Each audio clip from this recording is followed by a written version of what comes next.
حياة صعبة، حياة صعبة. الناس بتركز مع بعض، الناس بتركز فلان لبس ايه وفلان ما لبسش ايه، كل ايه وما كلش ايه، شرب ايه وما شربش ايه. الحياة اللي بره دي الناس بتستكتر على الناس النجاح اللي ربنا اداهولها. هو بيبص للي في ايدك لكن ما بيبصش ربنا خد منك ايه. فالحياة اللي بره دي العيون حواليك في كل اتجاه. لو انت ما انتش قادر والله العظيم ما هتوصل لحاجة.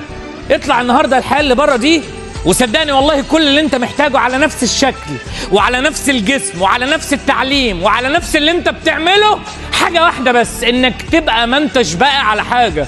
عارف انت اللي هو انا طالع بره انا هشتغل، انا هبذل مجهود، يعني هبذل مجهود، مش فارق معايا حاجة. الحياة اللي بره دي مش عايزة واحد بيتقمص، مش عايزة واحد بيزعل من اي حاجة، مش عايزة واحد لا تعرف قيمة نفسك بجد وتحط لنفسك خط انت اللي تحدده وتمشي عليه وتجيب الخط لاخره.